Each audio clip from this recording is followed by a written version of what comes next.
ओम साई राम। मैं अनुभूति आप सभी लोगों का हार्दिक अभिनंदन करती हूँ साई अनुभूति चैनल में, और अनुभवों की श्रृंखला से एक बार फिर से बहुत प्यारा और अनोखा सा अनुभव लेकर आप सभी लोगों के समक्ष उपस्थित हुई हूँ। लेकिन उससे पहले चलिए सभी लोग मिलकर बाबा के नाम का जयकारा लगाते हैं। अनंत कोटि ब्रह्मांड नायक राजाधिराज योगी राज परम ब्रह्म श्री सचिदानंद सतगुरु साईनाथ महाराज की जय। ओम साई राम। साथियों, आज जो अनुभव मैं आपको बताने जा रही हूँ, यह अनुभव है सोनम जी का। सोनम जी का जो अनुभव है वो जुड़ा है बादशाहपुर दरबार से भी और जुड़ा है हमारा शिरडी साईनाथ से भी। जैसे कि मैंने हमेशा से ही कहा है कि शिरडी साईनाथ और बादशाहपुर दरबार कोई अलग दरबार नहीं है। शिरडी के साईं बाबा ही बादशाहपुर दरबार में बैठते हैं। क्योंकि बादशाहपुर में स्थित है ये मंदिर, इसलिए मैं हमेशा बादशाहपुर धाम बोला करती हूँ। और इसके अलावा सोनम जी बताती हैं कि दीदी, मेरी सिस्टर ने 6 साल से कंसीव नहीं किया था। बहुत सारी प्रॉब्लम्स आ रही थी और सब कुछ करा के ये हार गए थे। ये कहती हैं, दीदी मैं आप लोगों से जुड़ी और बार बार मेरे सामने चीज़ें आ रही थी कि बादशाहपुर दरबार से जुड़ के लोगों के काम बनते हैं। इवन जिनकी सूनी गोद है उनकी वो सूनी गोद भी भर जाती है। ये कहती हैं, मेरे मन में भी आस्था और विश्वास आने लगा और मैंने कहा जब इतने लोगों के काम बन रहे हैं तो क्यों ना मैं अपनी सिस्टर से बात करूं और वो भी जल पड़वा ले। ये कहते हैं कि दीदी, जब मैंने उससे बात करी तो थोड़ा सा मुश्किल था उसके लिए जल अभिमंत्रित करवाना। तो मैंने उसको कहा, ऐसा कर कि तू हमारे घर ही आ जाए। कहती हैं दीदी कि मैंने उसको अपने घर बुलाया और अनिल भैया से बात करी, जल अभिमंत्रित करवाया। और इसके अलावा जो भी अनिल भैया ने कहा था उसने उस तरह का उपाय जो था वो किया। ये कहती हैं दीदी, जब वो मेरे घर से जा रही थी तब मैंने उसको यही कहा कि देख, जैसा अनिल भैया ने कहा है बिल्कुल वैसा ही करना, यही तेरी दवाई है और तू देखना सब कुछ अच्छा हो जाएगा। और बस मैं यही कहूँगी, बादशाहपुर के बाबा ने हमेशा ही हमारे नाम की लाज रखी है और यहाँ सोनम के विश्वास की भी बाबा ने लाज रखी। जिस स्ट्रॉन्ग बिलीव से इसने अपने सिस्टर को अपने घर बुलाया था जल अभिमंत्रित कराने के लिए और बाबा से बात कराने के लिए, बिल्कुल बाबा ने वैसा ही किया। और विद इन 15 डेज़ जो काम उसका 6 साल से नहीं हो रहा था वो काम उसका विद इन 15 डेज़ बना और उसकी सिस्टर ने कंसीव कर लिया।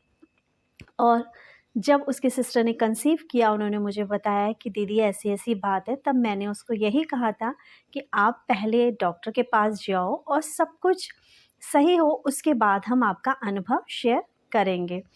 और इन्होंने बोला बिल्कुल ठीक है। फिर जैसे ही ये डॉक्टर के पास गई और जब फर्स्ट सोनोग्राफी होती है उस टाइम पर, और जो फर्स्ट टाइम अल्ट्रासाउंड होता है, जब हार्ट बीट वगैरह चेक की जाती है, जब वो हुआ तो उसने मुझे कॉल करके बताया कि दीदी सब कुछ सही है।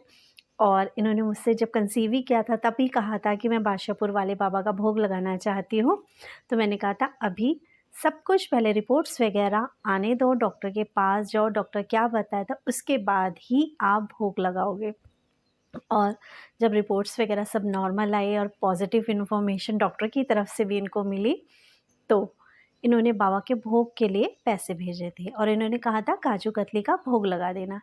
ये कहती हैं दीदी, पता मुझे ना 27 तारीख को शिरडी भी जाना था। ये कहती है दीदी, मैं शिरडी गई तो मेरे मन में बस ये था कि मुझे दोपहर की आरती अटेंड करनी ही करनी है। ये कहती है दीदी, नहा धो के हम समाधि मंदिर में पहुँचे और दोपहर की आरती मैंने करी।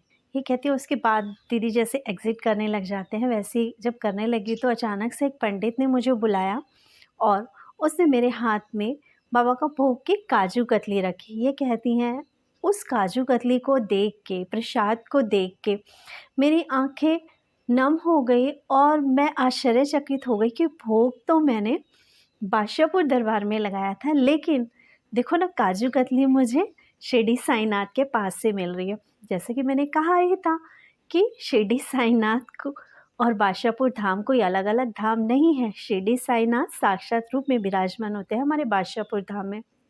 और भोग चढ़ा बादशाहपुर में और प्रसाद मिला शिरडी में, और सेम वही काजू कतली का। ये कहती हैं दीदी, मेरी खुशी का पारावार नहीं था उस वक़्त जब मुझे काजू कतली का प्रसाद मिला। इसके बाद दीदी दर्शन वगैरह करने के बाद हम लोग होटल पे वापस चले गए और मैं अपने हस्बैंड से ज़िद करने लगी कि मुझे कल की काकड़ आरती भी देखनी है। ये कह दिए हैं कि दीदी मेरे हस्बैंड ने बिल्कुल मना कर दिया कि नहीं सुबह-सुबह नहीं जा सकते। तो ये कहती है मैं ज़िद करने लगी। ये कहती हैं फिर मेरे हस्बैंड ने कहा चलो इट्स ओके चलते हैं। और ये कहती हैं 2 बजे जैसे कि लाइन लगानी होती है तो हम 2 बजे नहा धोकर दर्शन के लिए लाइन में लग गए। ये भी सुबह की काकड़ आरती में बाबा के दर्शन करने के बाद जैसे नीम वृक्ष के नीचे आते हैं, मैं बाबा को धन्यवाद दे रही थी और जैसे ही धन्यवाद देने के लिए मैं सर झुकाती हूँ या बाबा का धन्यवाद जब मैं दे रही थी, तो बाबा ने उस धन्यवाद के रूप में मुझे जो आशीर्वाद दिया दीदी, नीम का पत्ता सीधा मेरे सर पर आकर गिरा और मैं खुश थी कि बाबा ने मुझे अपना आशीर्वाद दिया। ये कहती हैं दीदी जब भी शिरडी जाओ, बाबा कुछ ना कुछ एहसास तो कराते ही कराते हैं कि वो हमारे अंग संग हैं, हमारे आस-पास हैं।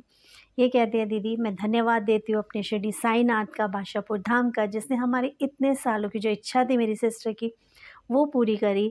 और जब मैं शिरडी बाबा के दर्शन करने गई, क्योंकि धन्यवाद मुझे अपने शिरडी साईंनाथ का भी करना था, इतनी बड़ी और इतनी प्यारी खुशी हमें देने के लिए, तो मैं दर्शन करने के लिए शिरडी साईं बाबा के पास गई। तो शिरडी बाबा ने हमें यही एहसास दिलाया कि देख प्रसाद तूने मुझे वहाँ चढ़ाया था ना, और तू वहाँ से प्रसाद खा नहीं सकती थी, तो ले देख तेरी काजू कतली का भोग तू भी अब खा। और ये कहती हैं दीदी नीम का पत्ता मिला मुझे, मैं बाबा के आशीर्वाद से फलीभूत हुई और बाबा से यही प्रार्थना करती हूँ बाबा हमारे हमेशा अंग संग रहे।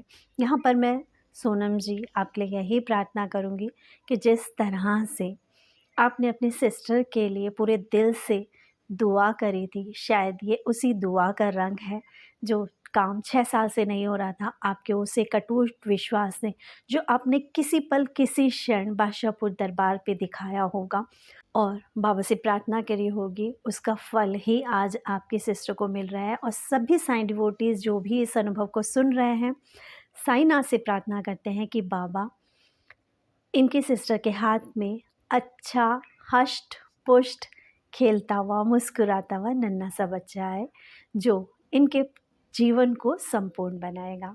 इसी के साथ मिलते हैं शिरडी में।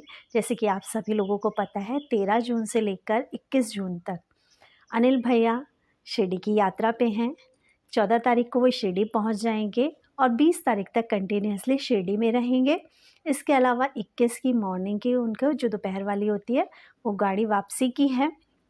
आप में से जो भी साईं डिवोटी जो कि शिरडी के आसपास का है या दूर का भी है जो अनिल भैया से मिलना चाहता है, क्योंकि बादशाहपुर तो सबको पता नहीं है गुड़गांव, लेकिन शिरडी का रास्ता सब ढूंढ ही लेते हैं, तो आइए शिरडी में अनिल भैया से मिलने के लिए। शिरडी में हवन भी होंगे और भंडारे भी होंगे। यदि आप लोग हवन और भंडारे का हिस्सा बनना चाहते हैं तो यू मोस्ट वेलकम। साईं की नगरी में, शिरडी की नगरी में आपके अपने घर में आपका स्वागत है। और इसके अलावा यदि आप भंडारों में और हवन में सहयोग करना चाहते हैं तो आप सहयोग कर सकते हैं। स्कैनर मैं वीडियो के एंड में शेयर कर दूंगी। इसके अलावा जिस किसी को भी पर्सनली स्कैनर चाहिए वो मुझे मैसेज कर सकता है, मैं उसके पास स्कैनर भेज दूंगी। इसके अलावा शिरडी की नगरी में मिलेंगे, बाबा के भजन करेंगे और बाबा का धन्यवाद देंगे कि हे साईंनाथ तूने हमें इस जीवन में चुना ताकि हम आपका नाम ले पा रहे हैं, उसके लिए आपका हर दम हर पल शुक्राना। चलिए जी मिलेंगे अब शिरडी में। ओम साई राम, जय साई राम।